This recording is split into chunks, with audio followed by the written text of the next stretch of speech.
think people have actually paid attention to how significant the Bible is. Such a powerful tool that was used against our fathers, against our spirituality. Such a powerful tool to make an entire people think they are cursed. Such a powerful book that makes you look at your parent as evil. If you are being governed by some bylaws and some constitutions, would you not want to know what is written inside this thing that is actually deterring everybody apart? This is why I do Living Christianity on Tuesdays, because I want to go back to the same tool that they use. Listen, you got to know what is written in your Bible. You got to try and get into the minds of the writers of the Bible. So you know how I'm constantly saying that most of the things we have in the Bible are actually the experiences of our fathers and the stories of our fathers and the things that our fathers had to go through that were adapted and put in what we call the Bible. And so the reason why a lot of people have what they have is that stories that they can't necessarily relate, in the sense that that is not who they are, but that is basically what is written in the book that they hold to high esteem. So they have to live by it, but don't necessarily understand every single thing that is happening in the Bible. So a lot of people read some of these things and go like, oh no, this is not possible. But what they don't understand is that this is actually a day-to-day life. This is the culture of some people across the face of the earth. And if you would do just a little research, you realize that, wait a minute, everything I'm reading in this Bible is actually somebody's story. It's actually somebody's life. Then you'd want to pay attention to who is this who is this story about? Who are these people? Where are these people? One thing you must know, that people that just don't vanish from the face of the earth. People migrate, people move from one place to the other, but they don't just vanish into thin air. So if some time ago there were people, when you really check the timelines, you know when the Bible's a story. So this is not some ancient, far away, distant writings. This is something that is pretty much younger than you think. So the fact is that when you want to trace the people that these stories are written about, you would literally begin to understand these are lives, and the applications of the stories that we have in the Bible is actually totally ironic, very ironic to the real life, the actual life of the people who actually shares these stories. Why am I saying this? Today I want to address some of the most ridiculous Bible verses ever. Why is it ridiculous? Because they couldn't understand the lifestyle of these people. What they did was that they tried to infuse certain things to make it look like it's addressing everything, without necessarily actually understanding the lives of the people and how they actually address certain things. You know what I'm saying? So we're going to take a dive into it, and I'm going to show you some of the Bible verses that you wonder if actually the God of the Bible was actually the one that was saying some of these things. I mean, we just finished with the gods of your fathers, and do not forget the gods of your fathers. And right from there, we want to dissect into things that you want to understand, that did the God of the Bible actually say these things? Did he actually intend that people would do some of these things that we read, some of these verses that we read in the Bible? Stay tuned, don't go too far. Listen, let's go straight into it.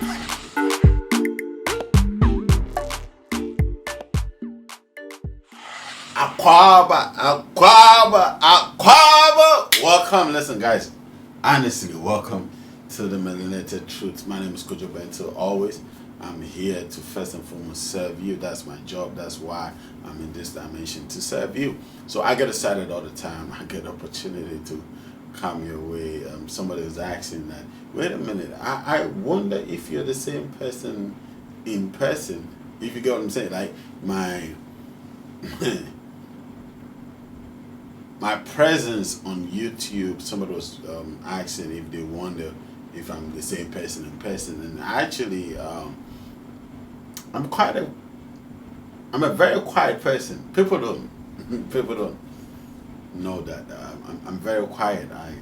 I don't really talk much, but I have to talk because I have to serve. So, if you're looking for me in real time, I'm always moving. So there's always something that we have to do, right? So I honestly can't tell much. Maybe you can tell much, but I definitely can't tell much. What I know for sure is that I'm a very quiet person. I know that. I totally know that I'm a very quiet person. So those of you who care to know.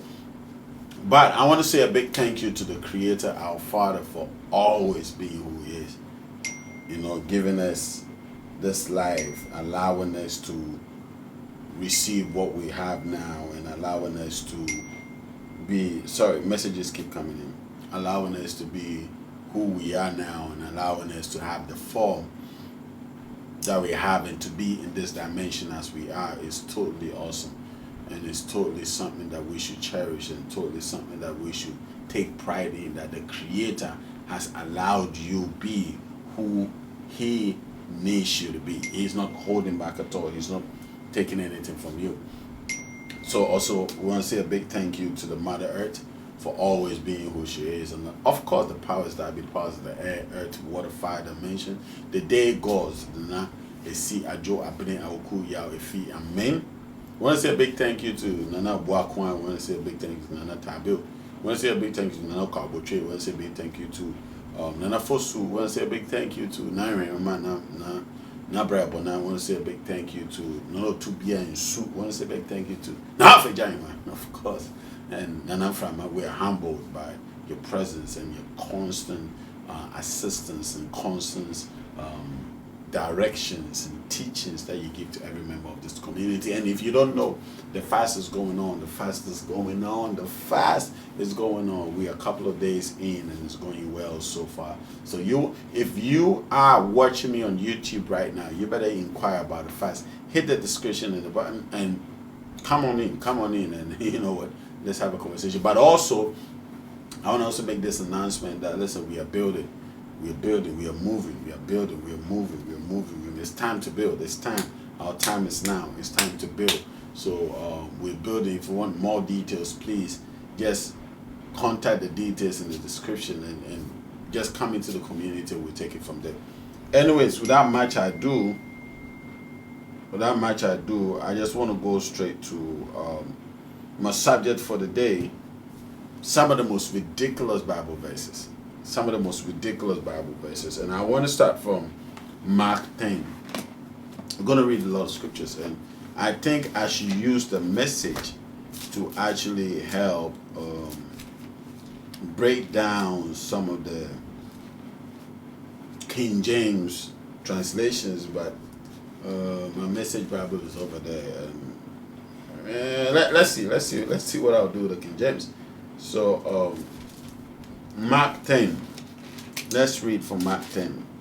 I'm not going to say the subjects. I'm not going to say the titles. We just read, and you hear it for yourself. See, one of the things that these are verses that I believed in at a point in time with everything that I am. I'm telling you, these verses, I would not play with these verses. These are things that I held to high esteem. I totally believed it. I totally stood by it, and I justified it. And if anybody will ask me a question about these verses, I will use other verses to try and defend what I'm saying, because I'm realizing that, wait a minute, somebody's on to me. So I got to come back strong and come back hard to let them know that, listen, I know what I'm talking about. So these are not just verses, random verses that I've gone to pick, and I'm just trying to prove a point. These are things that I believed in at a point in time, if I'm not mistaken, for about 15 years of my life. So these are heavy for me, and anybody that thinks that I'm just here to tear down and fight, and I'm not doing that. As a matter of fact, I'm doing this out of love. I love the love that I have for my people, for our communities. That is why I do what I do. So, and I can't say it enough. It's never enough to repeat this, because every single day somebody new is watching it, and the person got to understand that the reason why I'm doing what I'm doing is because I totally love you. I didn't get a chance for anybody to teach me these things. And thanks to the powers that be that have been guiding me. And I always give thanks in the night out for always showing up and always being who He is in my life. But at the same time, I feel it's my responsibility, as I was freely given, to help you as well. So Mark 10:17. We want to read this, and it says what? But beware of men. Mark. I'm reading Matthew. Sorry, I was confused for a minute. I'm like, wait, beware of men. Beware of men. Beware of men. Maybe that's a message for somebody, but beware of men. Mark 10:17, it says, and when he was gone forth into the way, there came one running and knelt to him and asked him, good master, most versions say good teacher, what should I do that I might inherit eternal life? Good master, what should I do that I might inherit life? Good master. This is something that, how should I say this? Every Christian will look at this verse and go like, see the humility in Jesus. Him being all that He is. That when He was called good, He wouldn't dare compare Himself to the Creator, to the Father. So He humbles Himself. Even though He came from the Father, He humbled Himself. Who is good? There is only one good. That is, thou knowest. Then, so 18 says, and Jesus said unto him, why callest me thou good? Thou me good. There is none good but one, that is God. Jesus said, like I said, most Christians will read this and say, this is showing how humble Jesus is. And they will actually use and spin this verse around and make it sound something else. But Jesus bluntly, according to the New Testament, so, whenever I read, I do the Tuesday services or classes, I teach as though this is real, right? And then we address it for what it is. This is Jesus bluntly saying that, wait a minute. Who you calling good? I'm not good. There's only one that is good. Why are you calling me a good teacher? Why are you calling me a good father? Why are you calling me a good master? Why are you calling me a good spiritual leader? And this is my point, where oftentimes I tell people that, don't call me a spiritual leader. Like, no. But these are the terminologies that we've given to men, and so therefore we've exalted men to certain positions that men has no business being in those positions. Jesus, why call me good? What are you doing? There's only one good, and that is the Creator.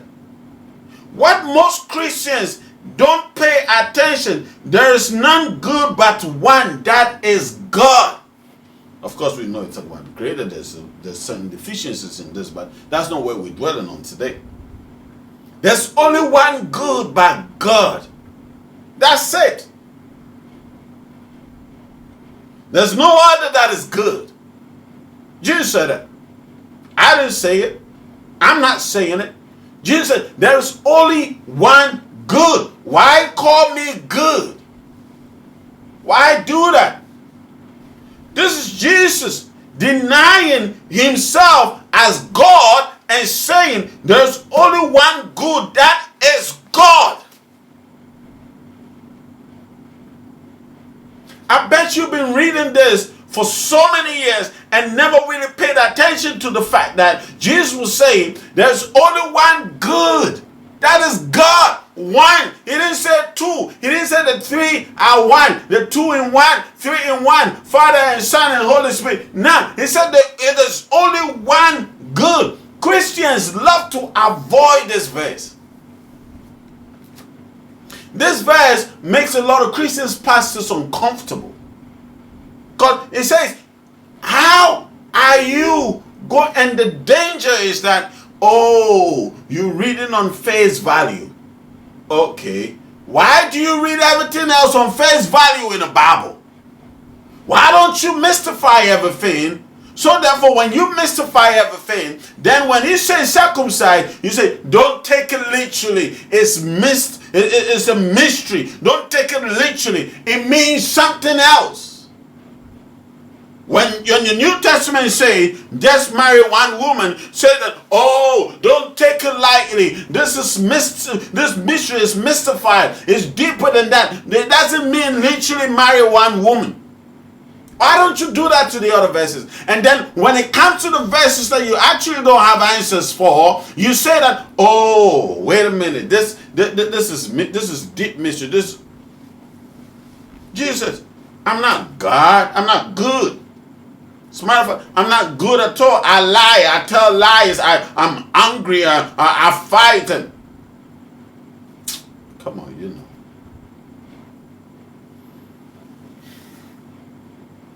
It's only one good. And I'm just starting. I haven't even started. Let's go to Ezekiel 23. Some of the things that I'll read to you would actually shock you. Some of you wouldn't even know that these things are actually in the Bible. But they are. Now I want us to read them, okay? Ezekiel 23. Some of them I want to read the message. I actually, hold on a second. Don't I have the Message Bible? I should have the Message Bible. I have the Message Bible on my, I have the hard copy. I do have the Message Bible.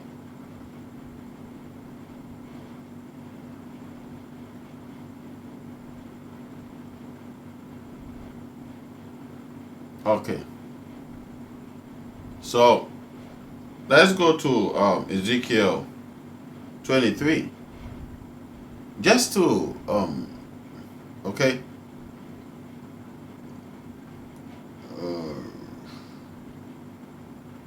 Ezekiel 23, 19 to 20, okay? 9 to 20. We read both.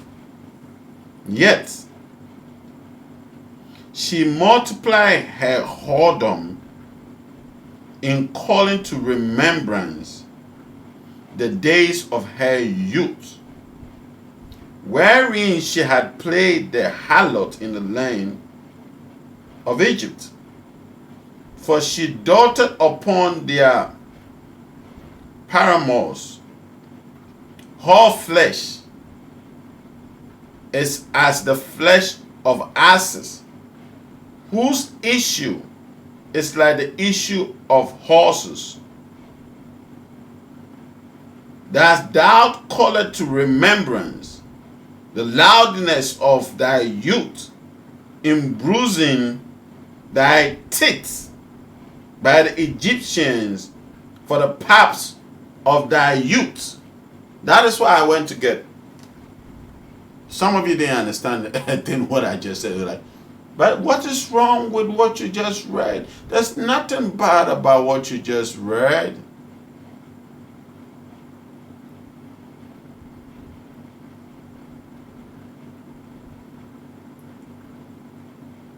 Where am I? Ezekiel 23.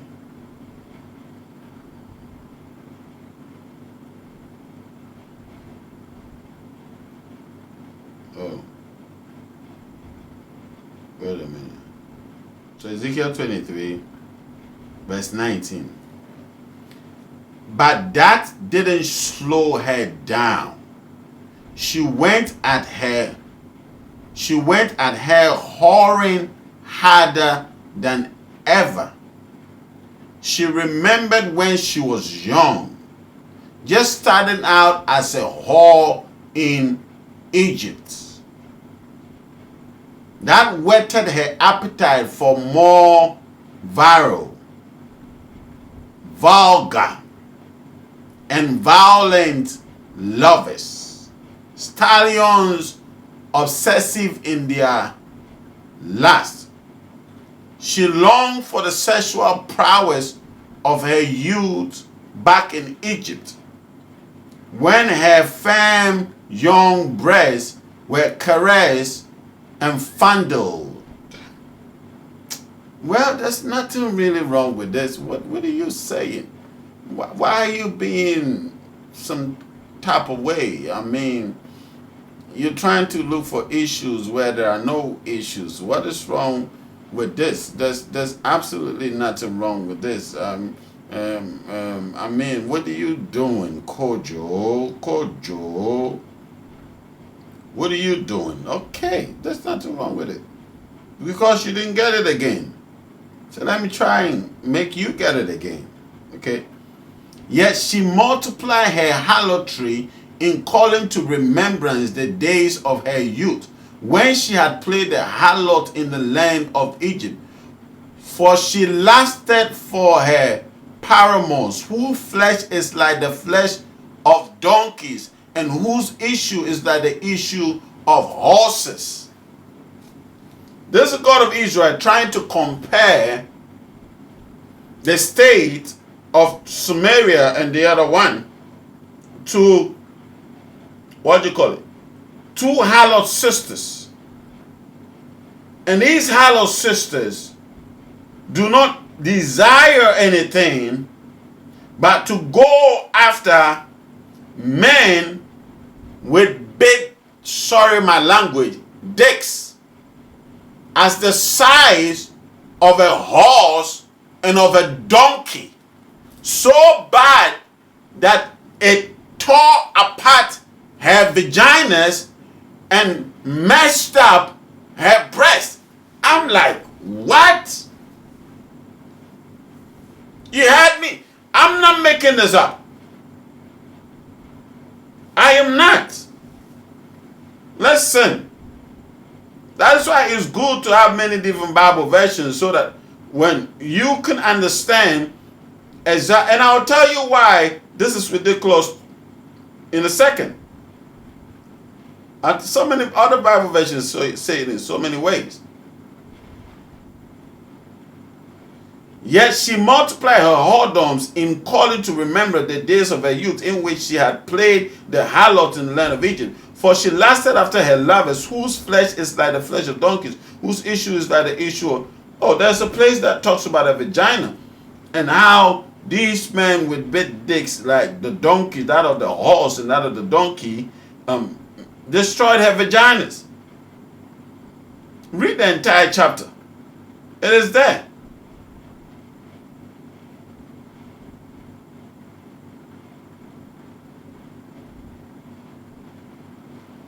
Because I'm trying to find the chapter for you. She laughed after the Assyrians, her neighbors, captains, and rulers, clothed most gorgeously, horsemen riding upon horses and all the desirables. And I saw. Oh, let me find it. Let me find it so that they don't say that I'm trying to make this up. Please take time and read it.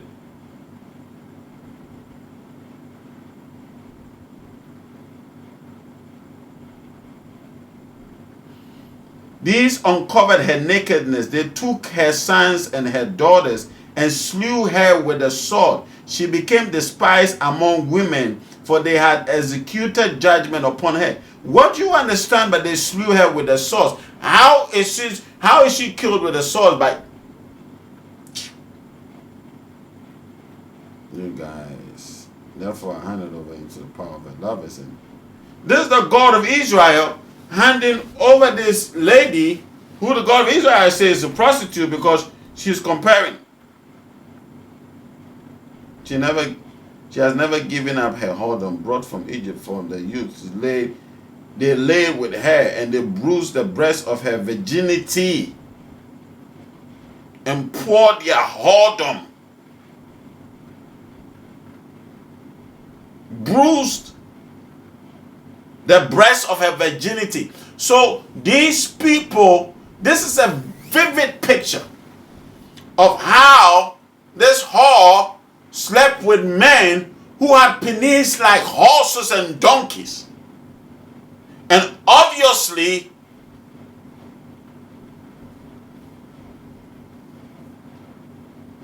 I can't even find the words to say it.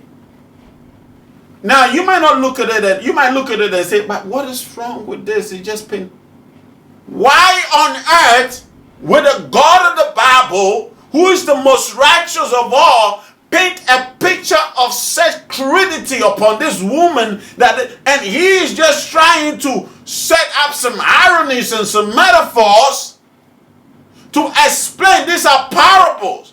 But I'm asking a question. Why is the God of Israel painting a vivid picture of a horse dick going into the vagina of a horse? Tap, tap. It's not even coming. See, even me, I'm not being allowed to paint.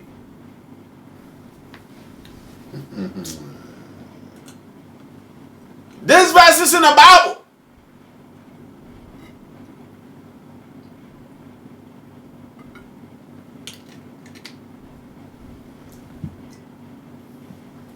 Don't go after man with horse stick. Why would a God of Israel be painting a picture like this for two sisters? Because he's trying to. If you don't get what I'm saying, he says what? The word of Yahweh came, the word of the Lord came to me, saying, Son of man, there were two women, the daughters of one mother. The God of the Bible is telling the story to the prophet Ezekiel. The word of the Lord came again unto me, saying,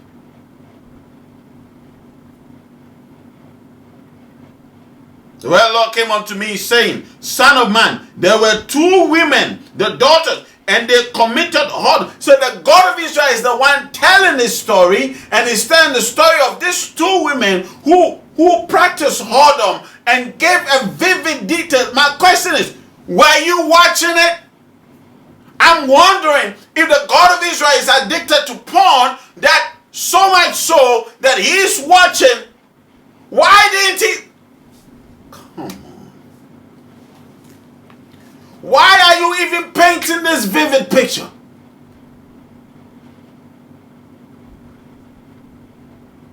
This is something you wouldn't even watch. I wouldn't even watch it. When you go to this porn site and you go all these men with this big penis and doing all, don't you find it strange? Why would you be watching stuff like that? Even me, I wouldn't watch it. So my question is, why? I know you're supposed to see all things, but why are you seeing it, memorizing it, and now telling the prophet about it? That is just how Samaria and Assyria are.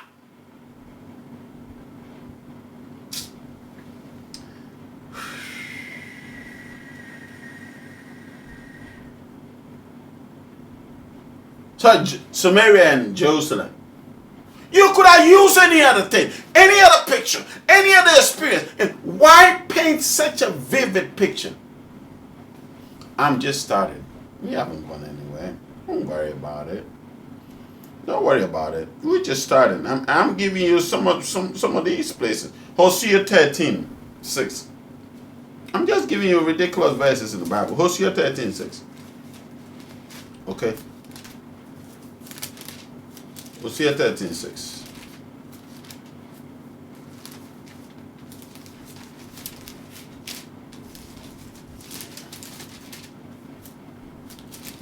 I don't remember the last time I used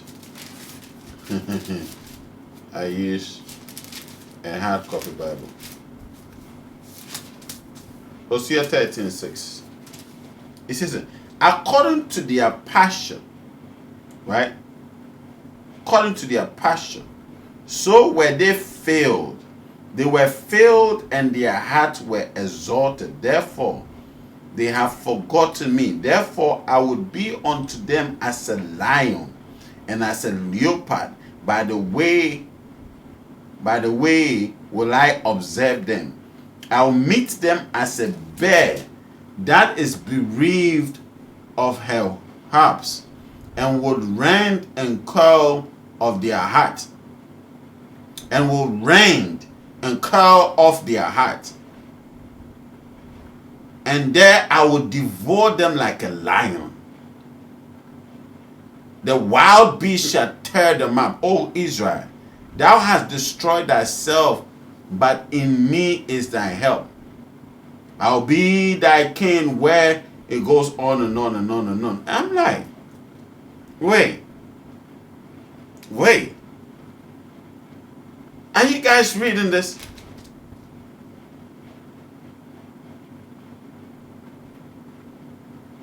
Are you reading this? This is the horror that I'm bringing upon these people. You don't think this is horrifying? Wait a minute, read this. Samaria shall become desolate, for she had rebelled against her God. They shall fall by the sword. Their infants shall be dashed in pieces, and their women with child shall be ripped up. Come on. First and foremost, he's about to devour some people like an hungry bear or a wild and hungry lion, just tearing them apart. What horrific scenes. No, I'm going to do another episode, talk about the horrors in the Bible. I'm going to do that. Such horrific scene. And the God Bible is proud, says Samaria, I'm coming for even the unborn children in the womb. I'm ripping, I'm cutting, I'm splitting up the womb, and I'm ripping the babies out. Adian Kwani. What at all do you want, God of Israel? What at all do you want? Listen, in as much as they copy the Bible, our fathers, the gods of our fathers, would never do something horrific like this. They are for life. Anybody that truly understands spirituality, it's even difficult to kill a chicken for sacrifice. So I will rip apart their stomachs, dig my hands right in there, and pull out the unborn children in the womb. Are you seeing the picture? This is the God of love. This is the God that we're supposed to adore and go up. Why wouldn't the followers of this God do such horrendous acts against humanity, against our people, and look at it that it's okay? They know it's okay because their God is doing worse things, ripping babies out of their mother's wombs. What did the baby ever do to you? That's not me making it up. It's right here. I would dash infants to the head of the stone. I'll pick an infant up and I'll dash the infants to the head. What wickedness. And this is the God we all followed. Of the Bible. Not Yahweh. God of the Bible. Yahweh is for justice. How is this justice? Well, I need you to answer me. Like, how is this justice for anybody? Dashing the head of unborn children to a stone. Ezekiel 13. Hosea 13, sorry. Dashing the head of babies unborn onto stone, crushing them, cutting the womb of the Samaritan women, pulling out the unborn babies, tearing them into pieces. I feel like pulling up. I wouldn't even do this. And I'm a human being. I am not so-called a God of creation. And I wouldn't do this.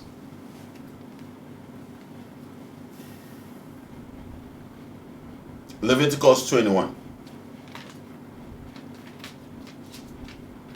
Leviticus 21. Verses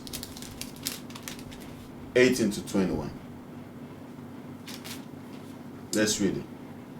For whatsoever man he be that had a blemish, he should not approach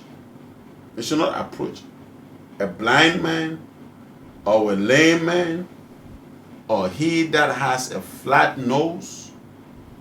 Yeah. If you have a flat nose, you are not going into the shrine or a temple or the church. Yes, you heard me right. If you are a blind man, you are not going to the church. You are disqualified for entering the church. If you are lame, you are handicapped in any way, you don't qualify to come into the holy place. The shrine, not even the shrine, come into the midst of them.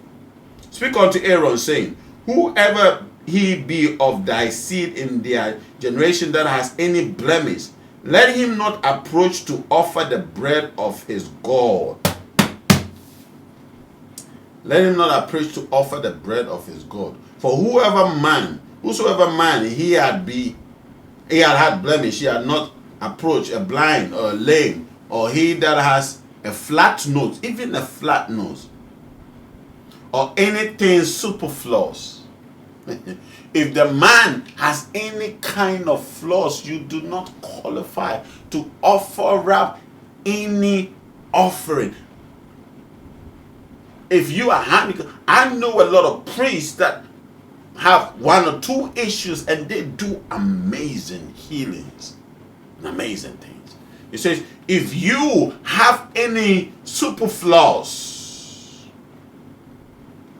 if you have a flat nose, I have a small nose, I don't qualify either. Do you see the trick? So they are literally telling you it is those with the pointed noses. How is it a God of our people? Because Africans are known to have flat nose. He that had a flat nose, I bet you've never read this. You've never seen this. If you have a flat nose, you cannot be a priest. Who kept this in the Bible? Is this what the God of Israel is saying? Maybe I'm being personal about this because I have a flat nose too. The flat nose gang. If your nose is small and flat like mine, you're disqualified.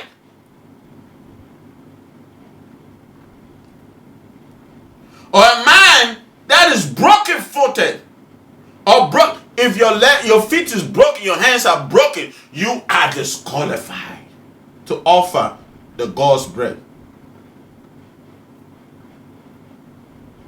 Or a crookback, or a dwarf, or he that has blemish in the eye, any eye infection, or a scabby or scabbed, or had his stones broken.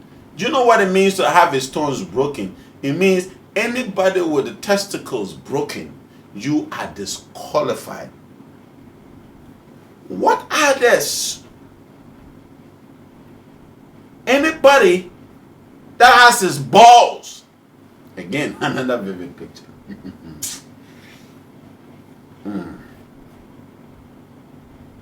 His stones broken, his testicles. If you have any deformity in your testicles, you are disqualified to offer bread to your God. If you have infirmity, if you have any infection of the eye, you are disqualified. If you have a flat nose, like mine, you are disqualified.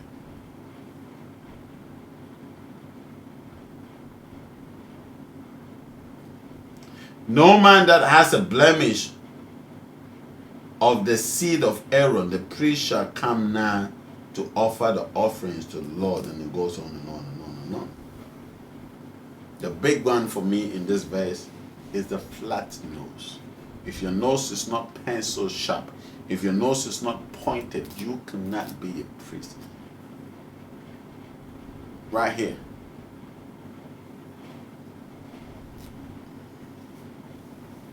Leviticus 26. Leviticus 26. 27 to 30. And if you will not for all this hearken unto me, but walk contrary to me, then I would walk contrary unto you also in fury.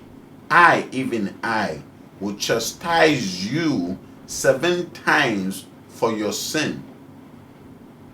I would punish you in 7 multiples if you fail to see eye to eye with me, to walk according to how I desire.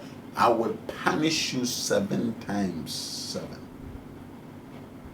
And you shall eat the flesh of your sons. Hey!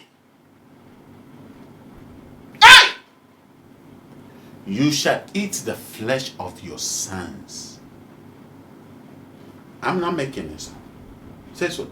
You shall, I will punish you 7 times, and you shall eat. This is the God of Israel saying,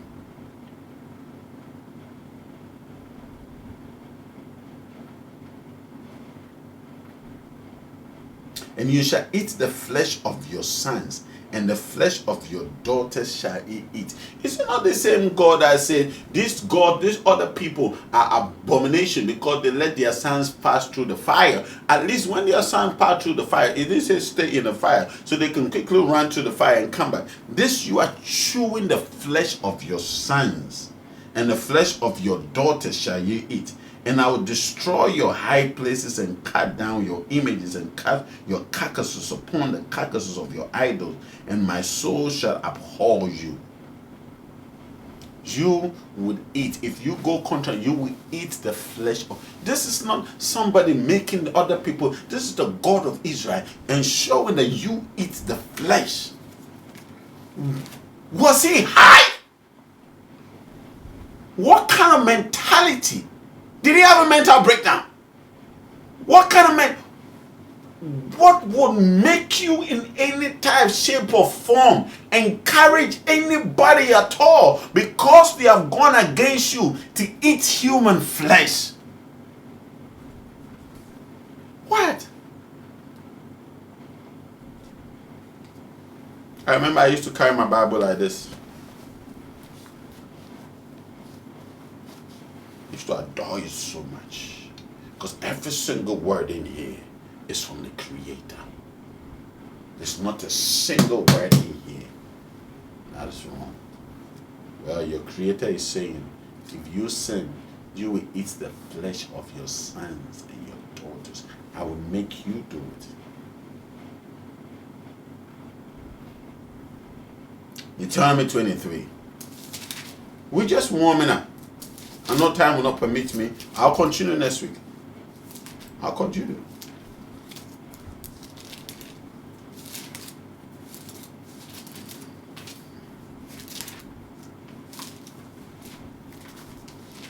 Deuteronomy 23.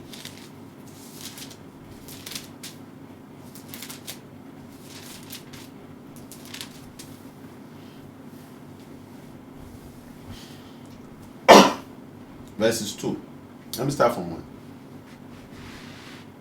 He that is wounded in the stones, or had his privy member cut off, shall not enter into the congregation of the Lord. Because when I read that, the other one in Leviticus, you tell me, oh, this is just talking about the priests, the sons of Aaron. Well, you have another one here saying, if you, he that is wounded in their stones,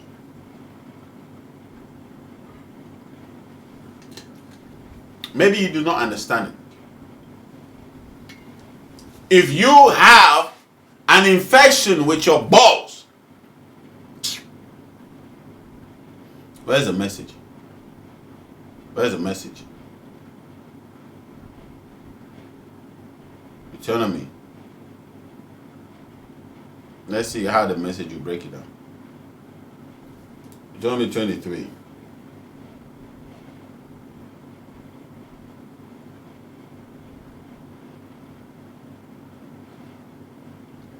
No Enoch is to enter the congregation of God.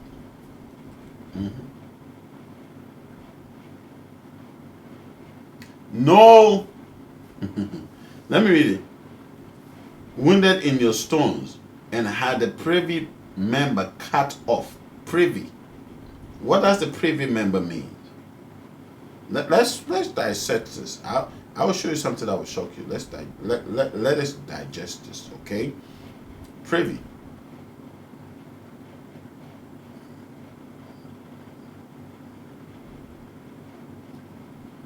Hold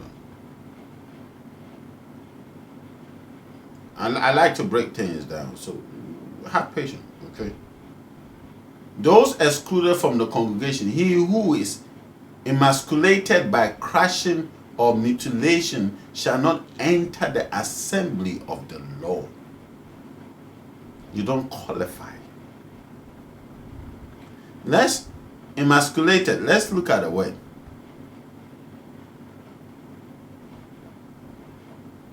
Oh, I'm trying to do something. No, I'll get it. I'm trying to break down the words for you. Maybe some of you have never come across it. How is that possible? How can your balls be crushed? No one who has been voluntarily emasculated. What does the word mean? Emasculated.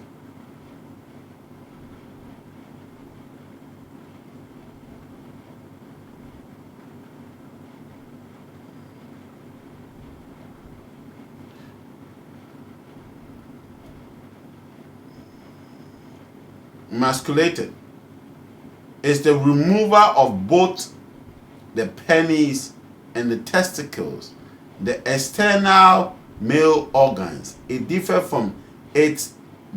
from castration, which is removal of testicles alone. Although the terms are sometimes used interchangeably, the potential medical consequences of emasculation are more extensive than those associated with castration, as the removal of the penis gives rise to the unique series of complications. There are a range of religious, cultural, personal reasons why some may choose to be emasculated themselves, or what another person or emasculated may be seen as a form of body modification which enhances a recipient's connection with the community of sense of self by comparison to non-sexual. It goes on and on and on. And that's what it means to be an Enoch. If you have this situation, you are forbidden to enter the congregation. You are an abomination.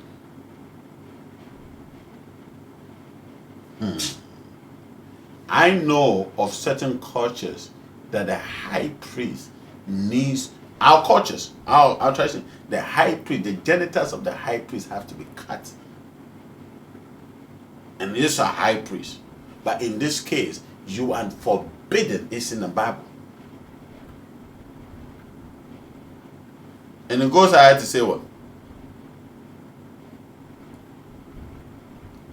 Emasculated by crushing or cutting may be counted to be belonging to the congregation of Yahweh.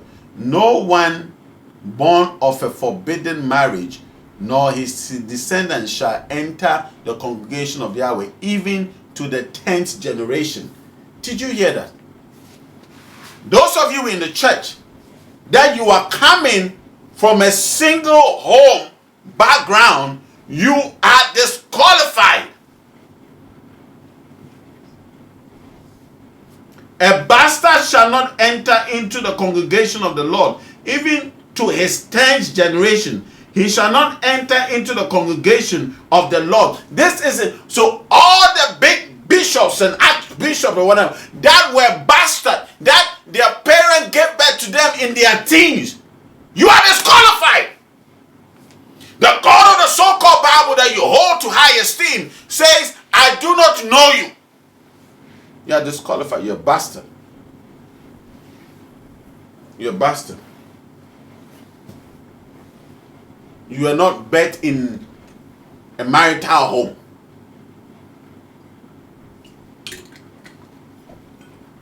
No wonder I'm not in the church. Because I'm a bastard. What does a bastard mean?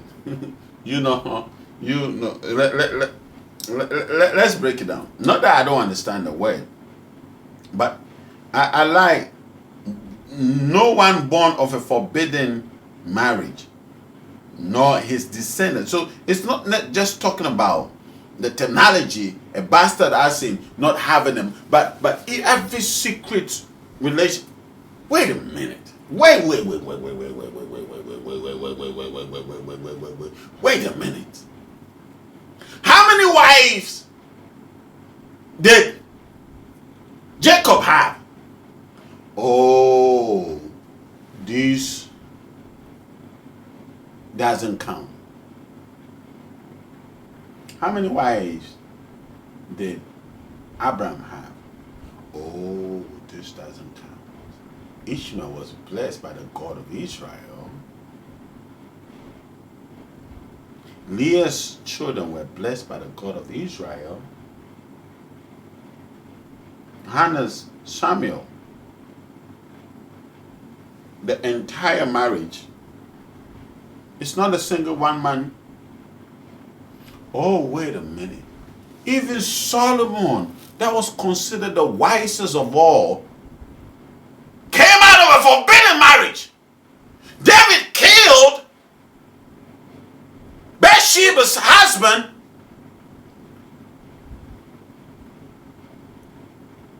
and slept with her. Gave birth to the first child. The God of Israel aborted the child. Said, no. If I do that, I'll go against my own word. Aborted the child. The God of Israel killed the child. Okay, let's say not aborted. The child was birthed and the child died. Where did Solomon come from? From the same marriage. But Solomon was allowed to build the most holiest of all temples. The Solomon's temple. Yet, the Bible is telling you, if you came from a broken home, you disqualified to be in the church. How dare you find yourself in the church? To the 10th generation. Listen, this is something the blood of Jesus cannot even kill. And you know the story of Jesus bogus. So this still stands. Because Jesus himself said, all the commandment of Moses stands. To the 10th generation. So all the big time so-called pastors, prophets, bishops, they are all flawed by this verse. All of them. Flawed by this verse. You don't qualify.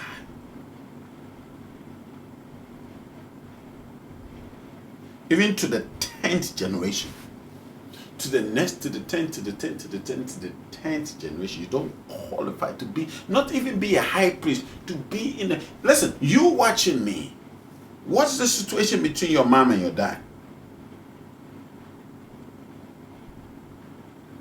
No, let's talk about it.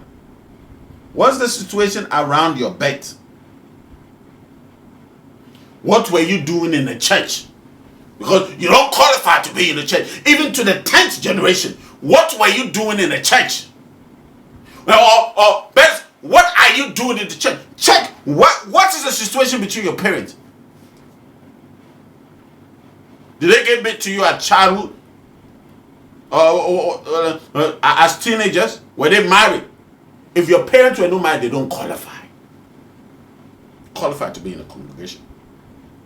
The God of the Bible, the God of Israel, say, I don't want to see you to the 10th generation. Do you know 10 generations? Do you know how many people got die after you before your 10th generation can be considered pure to enter the congregation? When these people brought the Bible and raping our brothers and sisters, why the heck were they preaching to us from the same Bible, knowing very well that the Bible is saying that if we rape you, you're disqualified to come to the congregation? So why were they preaching towards Jesus? Oh, don't bring the part of Jesus. Please, please. Please, I'm begging you, don't go there. That Jesus has come to die for our sins. So Jesus, that says, is only one good. There's only one person that is good. This same Jesus is the one you're betting your life on. He admittedly said that he cannot go against the word of the God of the Bible because it's only him that is good. This is the goodness of the God of the Bible that you don't qualify to sit in the church. I'm passionate about this because my mother and my father were not legitimately married. So this really applies to me. This affects me. I cannot go into the congregation. I'm upset about it. What do you mean I cannot go to the congregation, to the church? My son cannot even go to the congregation. My son's son cannot go. This is the God that you take your tithes to. That don't even respect your parents coming together to give birth to you. Don't respect your coming into this dimension.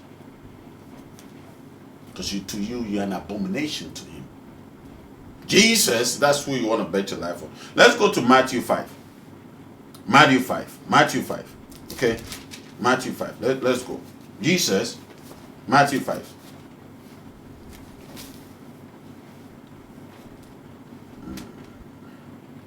Time is up. I'm letting you go. Let's just read Matthew 5. I'll continue next week. Matthew 5:28. Matthew 5:28. But I say to you that whosoever looketh on a woman to lust after her had committed adultery with her already in his heart. If thy eyes offend you, plug it out. Cast it from thee. For it is profitable for thee that one of your members should perish, and not that the whole body should perish. First and foremost, why the heck is Jesus worried about the body being perishing? Did he not say that fear not the one that can kill the flesh and not the spirit or the soul? So why does he care about the body perishing? Because the body is going to perish. Jesus, for your information, the body is decaying. The body has a time clock to it. It is running down. So whether you look at a woman, you don't look at a woman, your body is perishing anyways.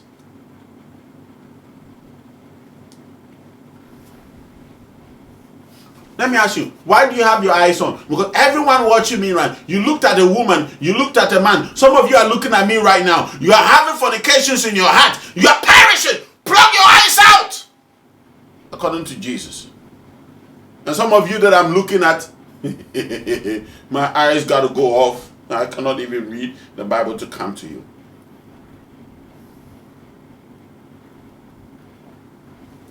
Let me ask you this. How on earth did you get close to your husband or your wife? Did you get it in a dream? Did a woman appear in the dream? And when the woman appeared in the dream, you went, oh, I won't watch for one. I'll watch you. Oh, I got to plug on my eyes. I don't want to watch. Let me see. I don't want to watch. That's how you married your husband. Some of you will wake up with scarecrows. I'm telling you. Because you don't have to look at the woman and marry the woman anyways. So you wake up one day and something is lying next to you and go, hey! Because when you look upon a woman, you've lusted after her. When Jesus was looking at Mary Magdalene and said, of all of you, she's done good. See, she's rubbing my legs with oil. He was supposed to apply this. If he didn't look at Mary Magdalene, how would he have known that it was a woman rubbing his feet? Even the touch. You are saying looking, but remember, don't rub her hair and perfumed oil. Why do you have your eyes so on? Most of you should plug it out. According to Jesus, you're talking about Jesus. Jesus is coming to save you. He is the one saying this. Plug them out. For it's better to save a member of your body. How ridiculous can this be? Knowing very well that the body is perishing, the body is of this earth. The mother gives it so long as you are here on this earth, and the mother takes it away. That's the lowest form of knowledge you can understand as a spiritual person. The fact that your body is going nowhere, but you are not even your body. So why are you so bothered about saving this body? But Jesus said you got to be mindful that you save this body, because you need to save your body. So when you're going to marry your wife, your husband, whatever it is, don't look at them. Blindfold yourselves and marry. Then when you wake up finally after the wedding and you see each other's face and you get take it like that. Because according to the church's command, which is the New Testament, you're supposed to be blindfolded, pick a woman, when a woman or the man, when the man looks at it, you meet a man and you take the man home and the mother, don't look at anybody before you proceed and marry. How? Let me talk about the subject of marriage. It's the most ridiculous and dumbest thing ever human constituted upon the face of the earth. Marriage. I'm telling you. According to the Bible, they tell you you're not even supposed to see the person. How are you going to spend the rest of your life with somebody you don't even know? You haven't seen, you haven't spent time with. Yeah? Do you know how our fathers used to marry? Our fathers, you literally move to the man's house, go and serve the man. The man would also be a husband and a father and a provider for you. When you see that the man is not providing, you come back to your parents' house and say, not this one. And the man vice versa. When the man sees that the woman is not in service to him, he says, no. So we say, no kanwa. Like marriage is a long journey. You just don't get up and go into it. You just don't blindfold yourself and go into it. What kind of ridiculous idea did anybody get up and say, well, you don't even have to know each other. Come for the pastor to counsel. Do you know the problems your pastor have in their marriages? Of everything in this dimension, you try it before you take it home. Right? Even the ant, before the ant come for the food on the table, the ant will taste it first. How dare you not try taste? At least have an experience with this person before you take the person home. What's wrong with us? Oh, just now you wonder why marriages are breaking up, because you had no idea who the person is. You just took a stranger to your house. Would you take a stranger? That's what marriage in the church is literally. Take strangers to your home. And once you invite them into your house, now start knowing them. What kind of craziness is this? Why didn't you try knowing the stranger out there? So that when you're comfortable with the stranger, you bring the stranger to your house.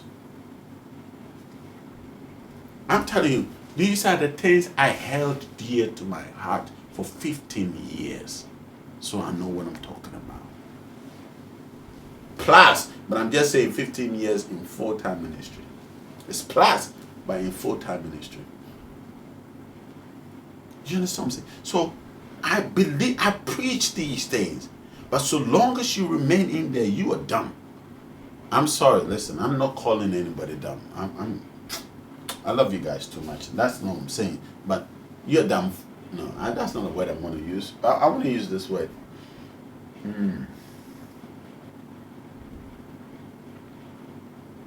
You are blinded.